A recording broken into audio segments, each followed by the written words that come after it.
them stand over here and tell me what they are. Alright, so the different helmets that we have today are a construction hard hat, a functioning bike helmet that has been firmly secured to the head, a bike helmet that is one, old, two, does not fit the head properly, it moves around too much. And then lastly, we have a heavy steel helm that is designed to take direct impacts. All of these other helmets are more designed to take indirect or non-intentional impacts. Things like, you know, some random tree falls on you. Whereas the metal helm is designed, well, if someone is actually trying to hit you with a stick or a sword. They all serve the same purpose, however. Because as you can see here, the melon is kind of like the brain, where it sits inside this kind of protective cage, which is similar to the membrane that surrounds your brain inside the skull, and then the hard part would be the skull itself. So ultimately, the helmets that you wear, whether it's a construction hat, or a bike helmet, are essentially nothing more than a second skull.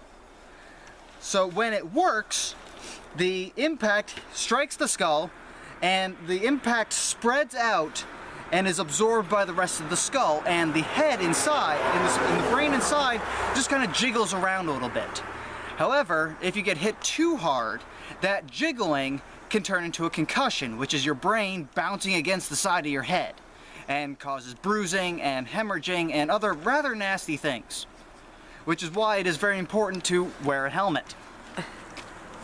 So we're going to start with the construction helmet. Now, the construction helmet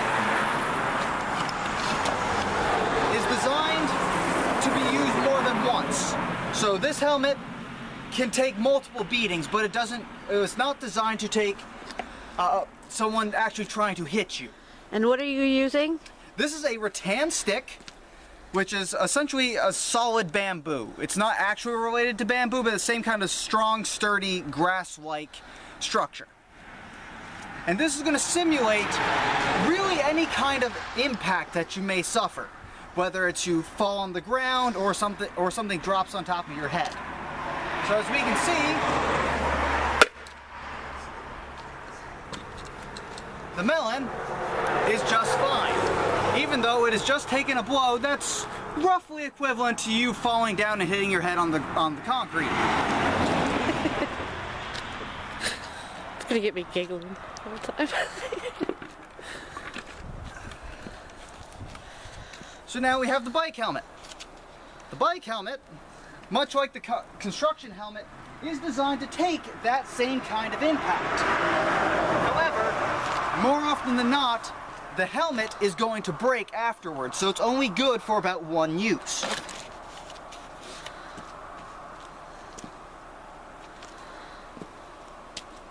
So when I strike this one,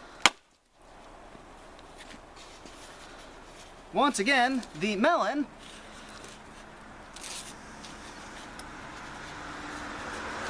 come out.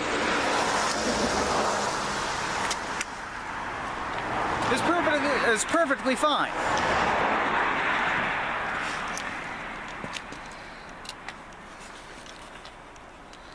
However, the helmet does have a few hairline cracks along the inside.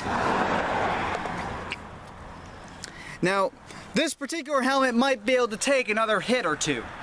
However, at a certain point, the foam outer edge is going to break and become useless.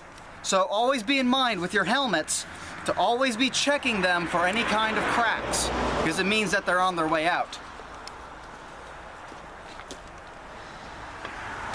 Now, it's also very important that your helmet fits, because as we can see with this one, the helmet does not fit the melon.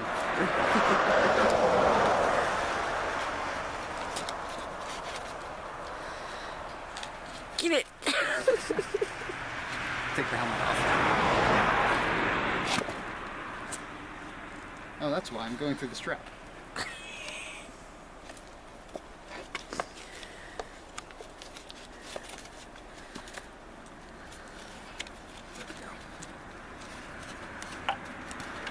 So as we can see with this loose-fitting helmet, not exactly covering it all that well. To the point where it falls off and leaves several cracks along the edge. Now I didn't hit it all that hard, and I really probably could have. In fact, why don't you hit it one more time nice and hard with it? Because this is also designed to only take one fall. You're supposed to, these are disposable and supposed to be thrown away after you've hit your head once. Yes. So as you can see, the helmet didn't really do much. This is still a trip to the hospital, if not the morgue. So always disclaimer, be sure, don't try this at home. Yes. So always be sure that your helmet fits you properly and snugly. And this one, like I said, is designed to take a beating. I've gotten hit really, really hard in this thing, and all I've really gotten is slightly dazed as my bell was rung.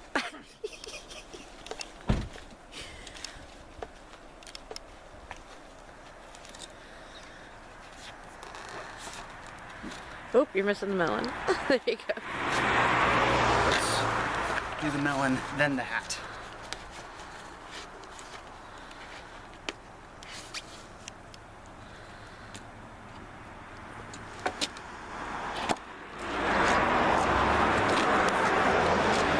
And we did find out that the watermelons that we're using are the best to simulate your skull and the inside where your brain sits. Yes. So that's why we decided on the little watermelons to use inside. Plus, they fit inside the helmet. Yes.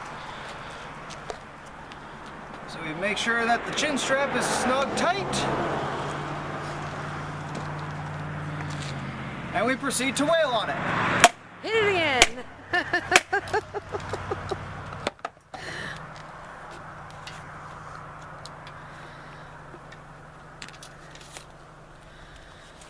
And the melon is safe and sound. Woohoo!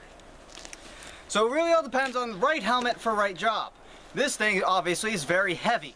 So in a biking situation, it's just going to keep you off balance, and you don't really need something this heavy for it. The regular bike helmet, once again, provided it's fit snugly, will do you just fine. Now let's show them what it looks like when we don't have anything on.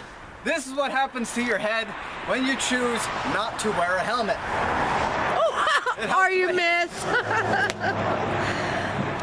Wear you didn't hit that very hard. Helmet.